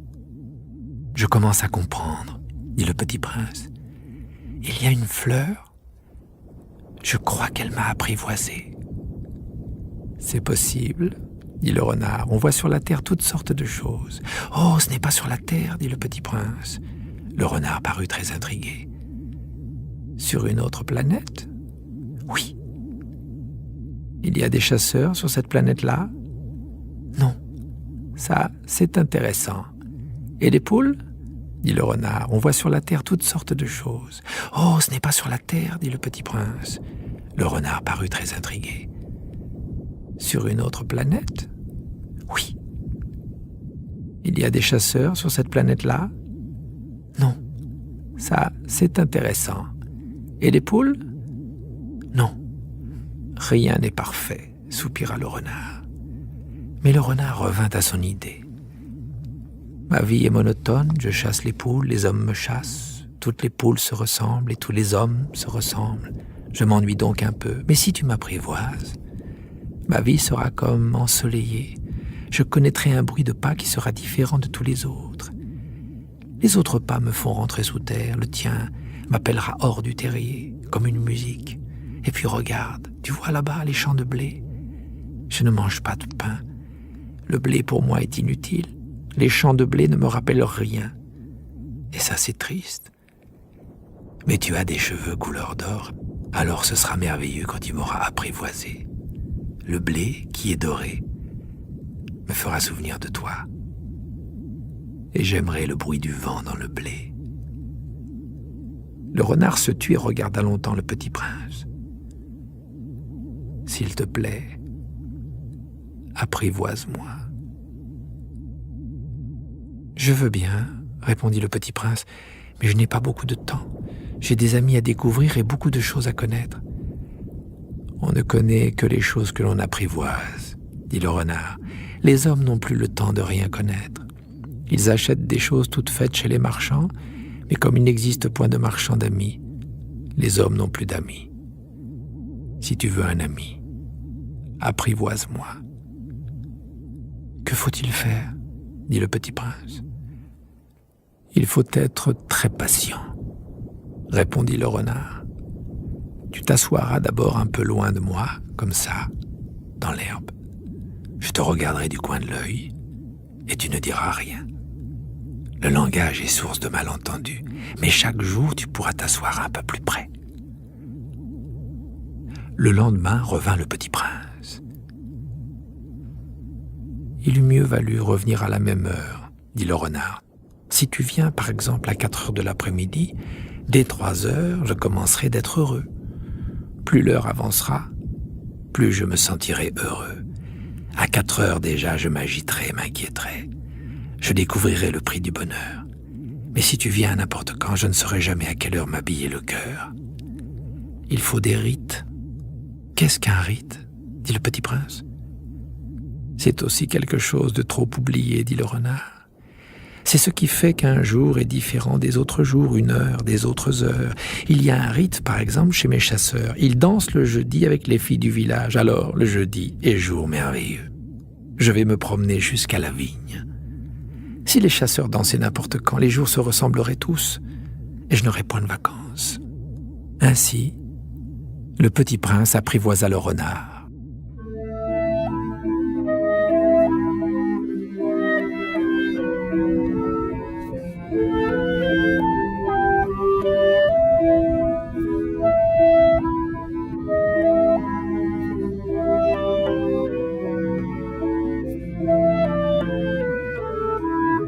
Et quand l'heure du départ fut proche, « Oh !» dit le renard, « je pleurerai. »« C'est ta faute, dit le petit prince, je ne te souhaitais point de mal, mais tu as voulu que je t'apprivoise. »« Bien sûr, dit le renard. »« Mais tu vas pleurer, dit le petit prince. »« Bien sûr, dit le renard. »« Alors tu n'y gagnes rien. »« J'y gagne, dit le renard, à cause de la couleur du blé. » Puis il ajouta, « Va revoir les roses. Tu comprendras que la tienne est unique au monde. Tu reviendras me dire adieu, et je te ferai cadeau d'un secret. » Le petit prince s'en fut revoir les roses. « Vous n'êtes pas du tout semblable à ma rose.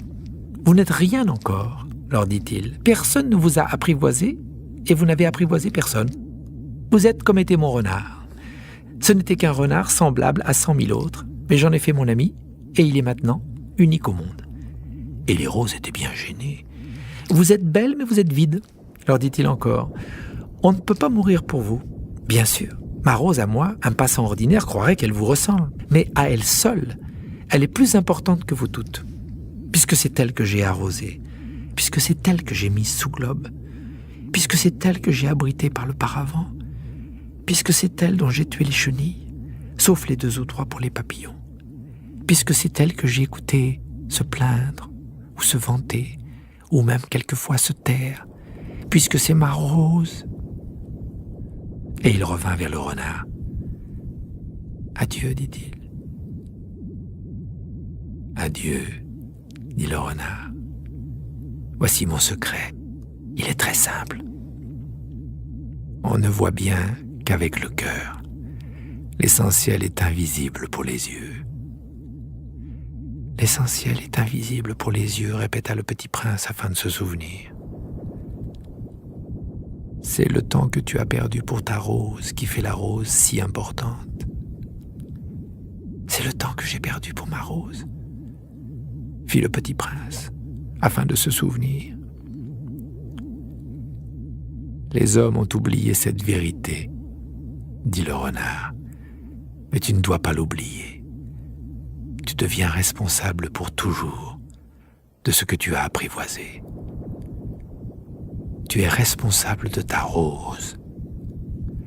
Je suis responsable de ma rose, répéta le petit prince, afin de se souvenir. Bonjour, dit le petit prince. Bonjour, dit l'aiguilleur. Que fais-tu ici, dit le petit prince. Je trie les voyageurs par paquet de mille, dit l'aiguilleur. J'expédie les trains qui les emportent tantôt vers la droite, tantôt vers la gauche. Et un rapide illuminé, grondant comme le tonnerre, fit trembler la cabine d'aiguillage. Ils sont bien pressés, dit le petit prince. Que cherche-t-il? L'homme de la locomotive l'ignore lui-même, dit l'aiguilleur, et gronda en sens inverse un second rapide illuminé. Ils reviennent déjà? Demanda le petit prince. Ce ne sont pas les mêmes, dit l'aiguilleur, c'est un échange. Ils n'étaient pas contents où ils étaient? On n'est jamais content là où on est, dit l'aiguilleur, et gronda le tonnerre d'un troisième rapide illuminé. Ils poursuivent les premiers voyageurs? Demanda le petit prince.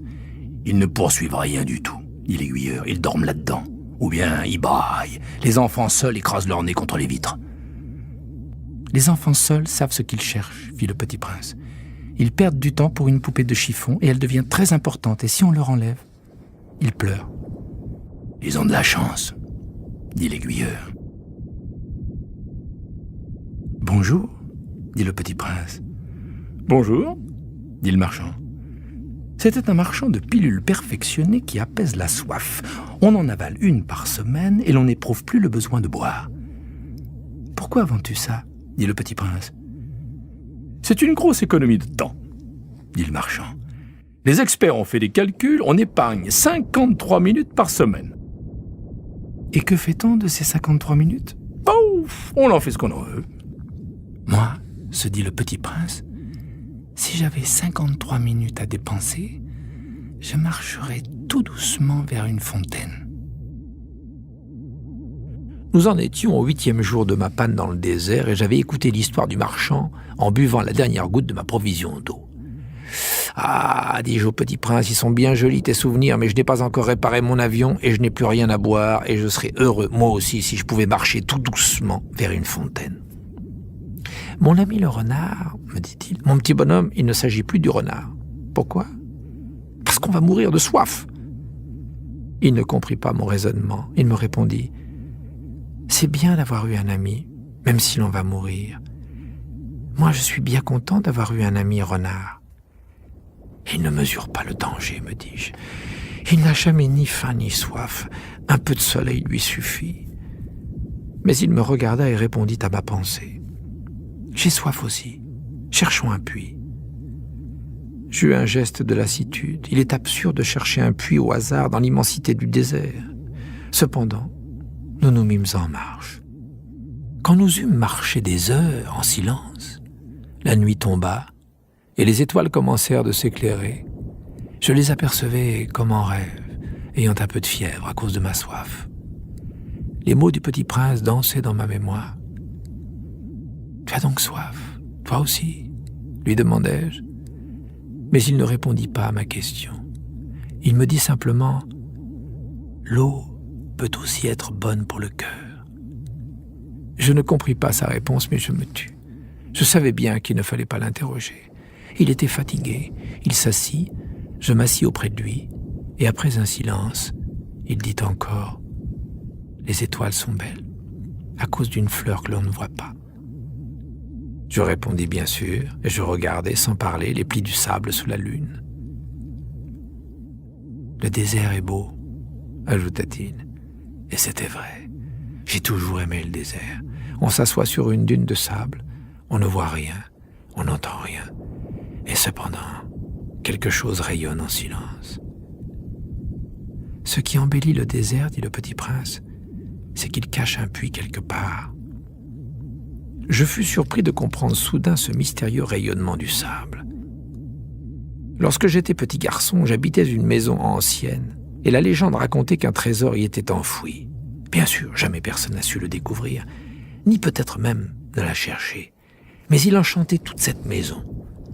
Ma maison cachait un secret au fond de son cœur. « Oui, dis-je au petit prince, qu'il s'agisse de la maison, des étoiles ou du désert, ce qui fait leur beauté est invisible. »« Je suis content, dit-il, que tu sois d'accord avec mon renard. »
Comme le petit prince s'endormait, je le pris dans mes bras et me remis en route. J'étais ému. Il me semblait porter un trésor fragile. Il me semblait même qu'il n'y eût rien de plus fragile sur la terre. Je regardais à la lumière de la lune ce front pâle, ses yeux clos, ses mèches de cheveux qui tremblaient au vent, et je me disais « Ce que je vois là n'est qu'une écorce. Le plus important est invisible. » Comme ses lèvres entr'ouvertes ébauchaient un demi-sourire, je me dis encore « Ce qui m'émeut si fort de ce petit prince endormi, c'est sa fidélité pour une fleur. C'est l'image d'une rose qui rayonne en lui comme la flamme d'une lampe, même quand il dort. Et je le devinais plus fragile encore. Il faut bien protéger les lampes. Un coup de vent peut les éteindre. Et, marchant ainsi, je découvris le puits au lever du jour.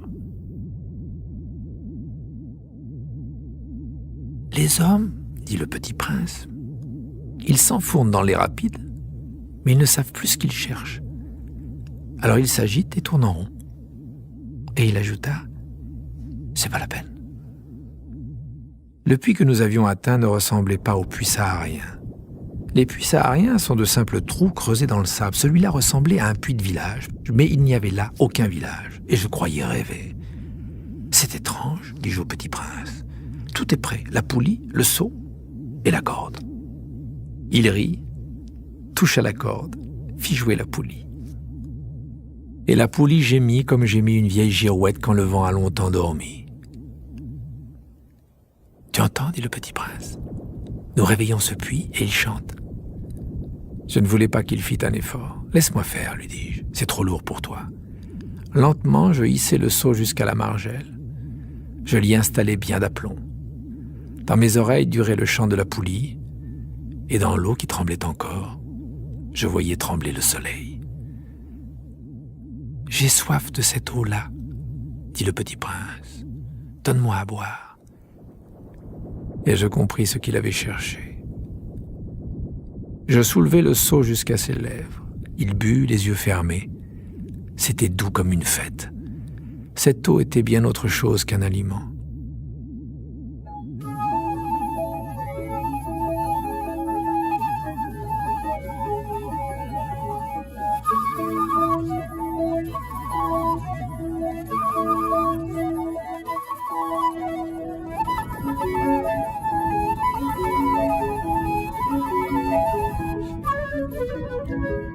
Elle était née de la marche sous les étoiles, du chant de la poulie, de l'effort de mes bras. Elle était bonne pour le cœur comme un cadeau. Lorsque j'étais petit garçon, la lumière de l'arbre de Noël, la musique de la messe de minuit, la douceur des sourires faisaient ainsi tout le rayonnement du cadeau de Noël que je recevais.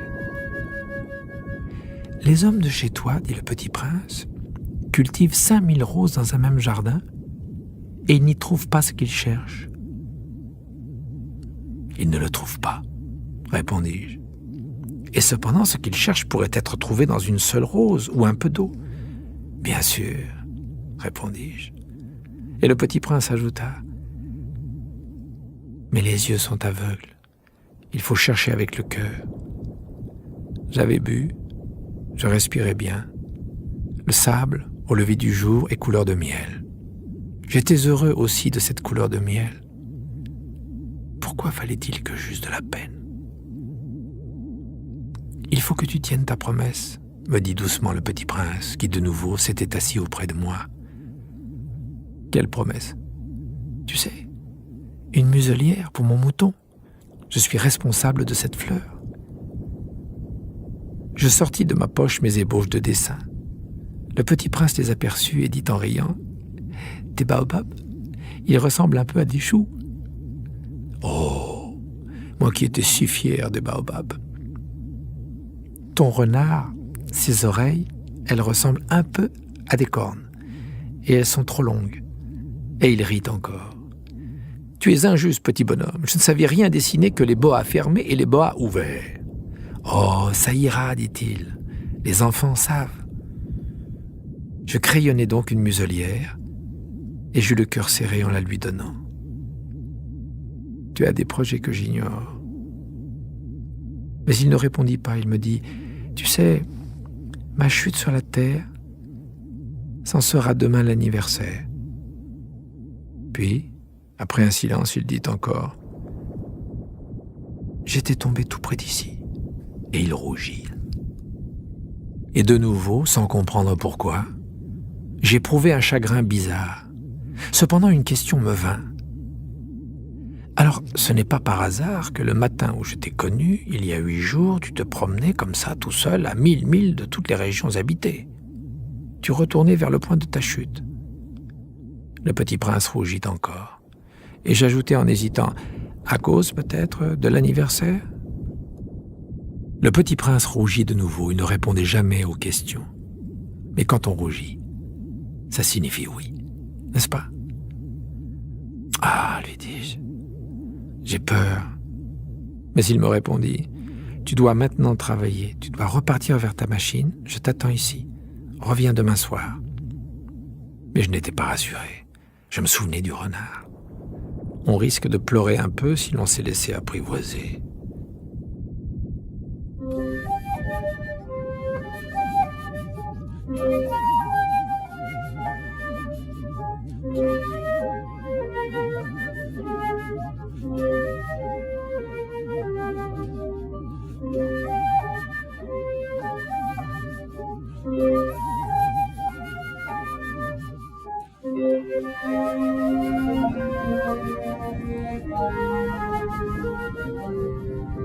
Il y avait à côté du puits une ruine de vieux murs de pierre.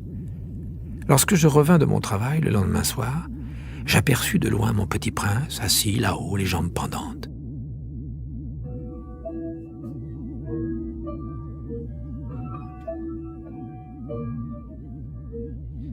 Et je l'entendis qui parlait. « Tu ne t'en souviens donc pas ?» disait-il. « Ce n'est pas tout à fait ici. »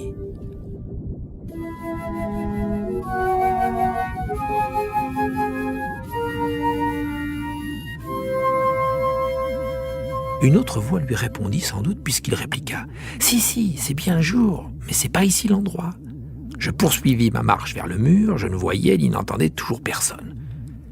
Pourtant le petit prince répliqua de nouveau « Bien sûr, tu verras où commence ma trace dans le sable. Tu n'as qu'à m'y attendre. J'y serai cette nuit. » J'étais à 20 mètres du mur et je ne voyais toujours rien. Le petit prince dit encore après un silence « Tu as du bon venin ? Tu es sûr de ne pas me faire souffrir longtemps ?» Je fis halte, le cœur serré, mais je ne comprenais toujours pas. « Maintenant va-t'en, dit-il. Je veux redescendre. » Alors j'abaissai moi-même les yeux vers le pied du mur et je fis un bond. Il était là, dressé vers le petit prince, un de ces serpents jaunes qui vous exécutent en 30 secondes. Tout en fouillant ma poche pour en tirer mon revolver, je pris le pas de course, mais au bruit que je fis, le serpent se laissa doucement couler dans le sable, comme un jet d'eau qui meurt, et, sans trop se presser, se faufila entre les pierres avec un léger bruit de métal. Je parvins au mur juste à temps pour y recevoir dans les bras mon petit bonhomme de prince, pâle comme la neige. « Quelle est cette histoire-là? Tu parles maintenant avec les serpents ?»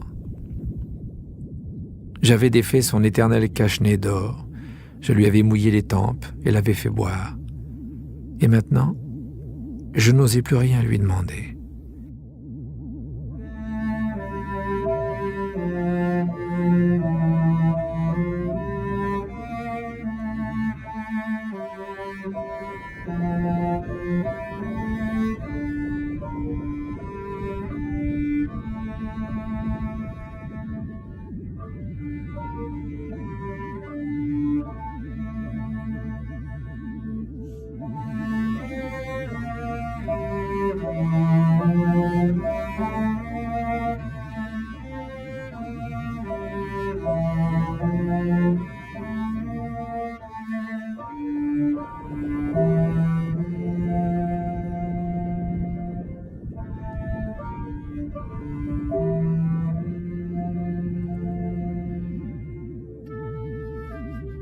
Il me regarda gravement et m'entoura le cou de ses bras.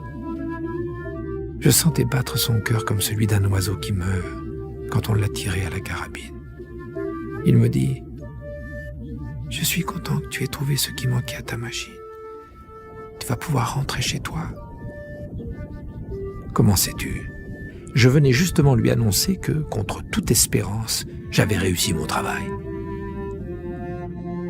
Il ne répondit rien à ma question, mais il ajouta « Moi aussi, aujourd'hui je rentre chez moi. » Puis, mélancolique, « C'est bien plus loin, c'est bien plus difficile. » Je sentais bien qu'il se passait quelque chose d'extraordinaire.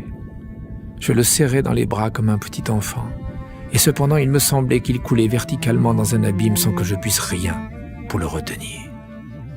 Il avait le regard sérieux, perdu, très loin. « J'ai ton mouton, et j'ai la caisse pour le mouton, et j'ai la muselière. Et il sourit avec mélancolie. J'attendis longtemps. Je sentais qu'il se réchauffait peu à peu. Petit bonhomme, tu as eu peur. Il avait eu peur, bien sûr, mais il rit doucement. J'aurais bien plus peur ce soir. De nouveau, je me sentis glacé par le sentiment de l'irréparable. Et je compris que je ne supportais pas l'idée de ne plus jamais entendre ce rire. C'était pour moi comme une fontaine dans le désert. Petit bonhomme, je veux encore t'entendre rire. Mais il me dit, cette nuit, ça fera 1 an. Mon étoile se trouvera juste au-dessus de l'endroit où je suis tombé l'année dernière.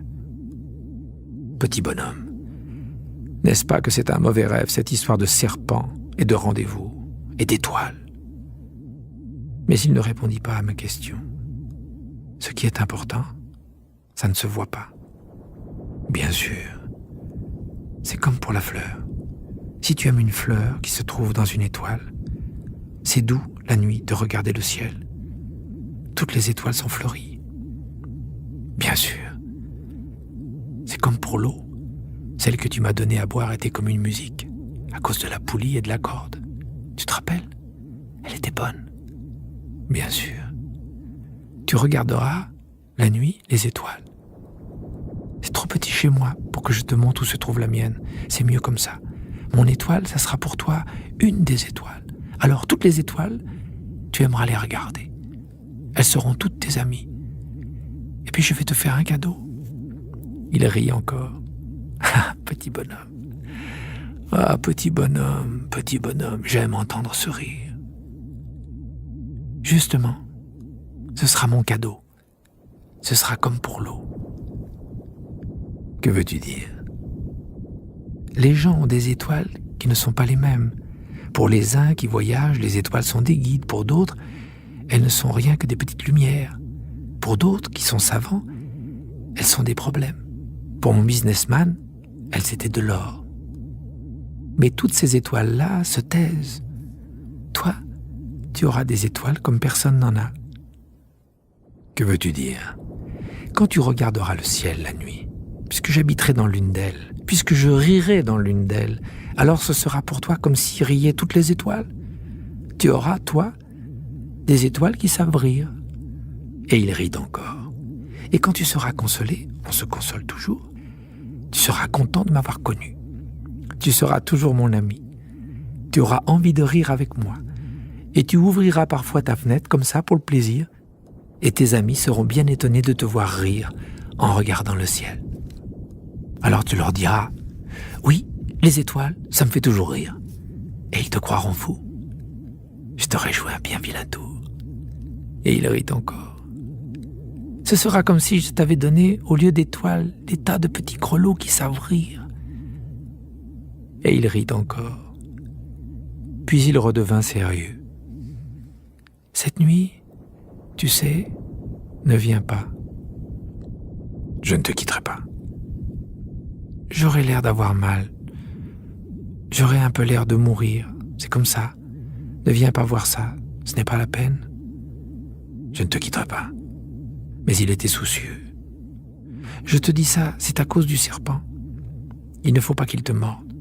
Les serpents, c'est méchant, ça peut mordre pour le plaisir. Je ne te quitterai pas. Mais quelque chose le rassura. C'est vrai qu'ils n'ont plus de venin pour la seconde morsure.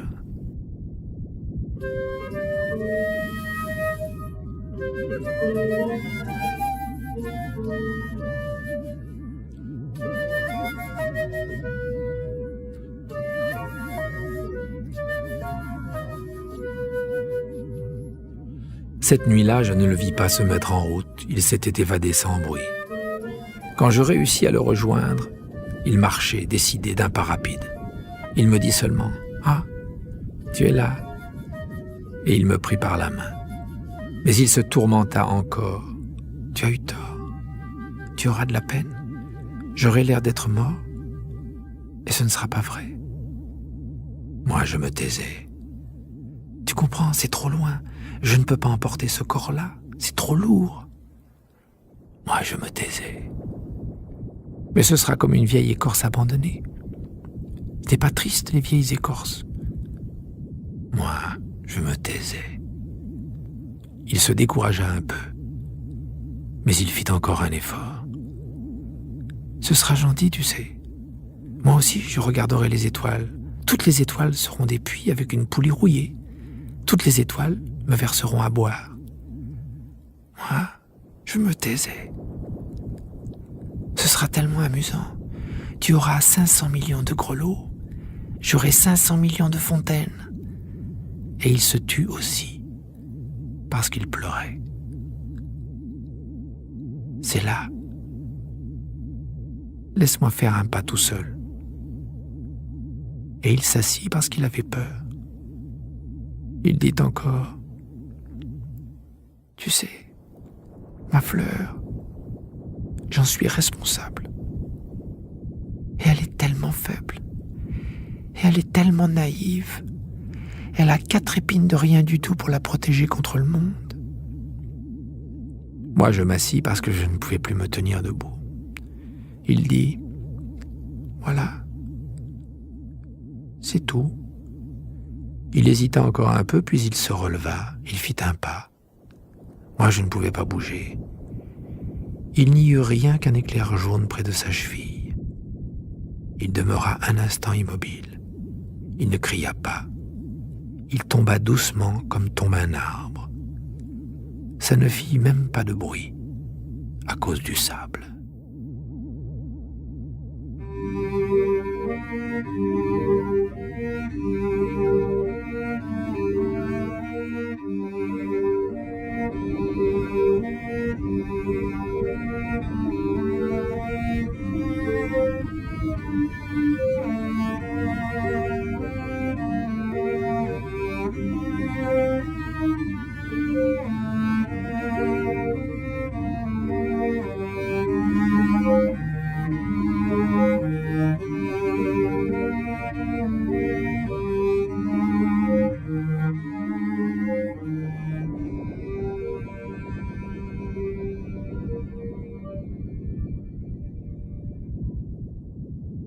Et maintenant, bien sûr, ça fait 6 ans déjà. Je n'ai jamais encore raconté cette histoire. Les camarades qui m'ont revu ont bien été contents de me revoir vivant. J'étais triste, mais je leur disais, c'est la fatigue. Maintenant, je me suis un peu consolé, c'est-à-dire, pas tout à fait. Mais je sais bien qu'il est revenu à sa planète, car au lever du jour, je n'ai pas retrouvé son corps. Ce n'était pas un corps tellement lourd. Et j'aime la nuit écouter les étoiles. C'est comme 500 millions de grelots. Mais voilà qu'il se passe quelque chose d'extraordinaire. La muselière que j'ai dessinée pour le petit prince, j'ai oublié d'y ajouter la courroie de cuir. Il n'aura jamais pu l'attacher au mouton. Alors je me demande, que s'est-il passé sur sa planète? Peut-être bien que le mouton a mangé la fleur? Tantôt je me dis sûrement non. Le petit prince enferme sa fleur toutes les nuits sous son globe de verre et il surveille bien son mouton.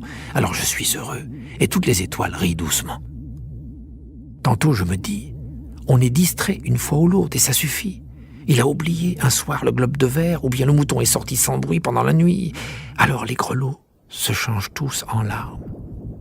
C'est là un bien grand mystère.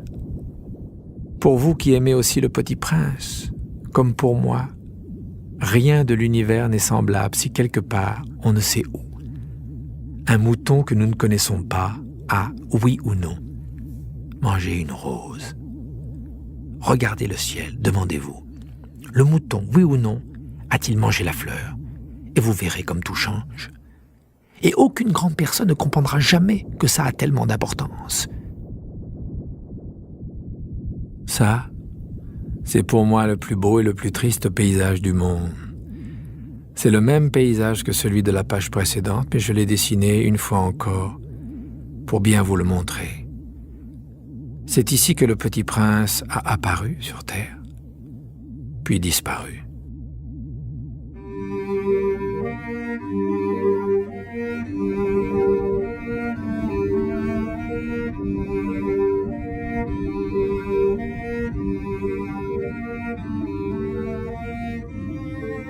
Regardez attentivement ce paysage afin d'être sûr de le reconnaître si vous voyagez un jour en Afrique, dans le désert.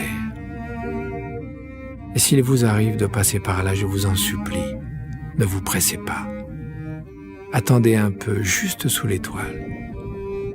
Si alors un enfant vient à vous, s'il rit, s'il a des cheveux d'or, s'il ne répond pas quand on l'interroge, vous devinerez bien qui il est.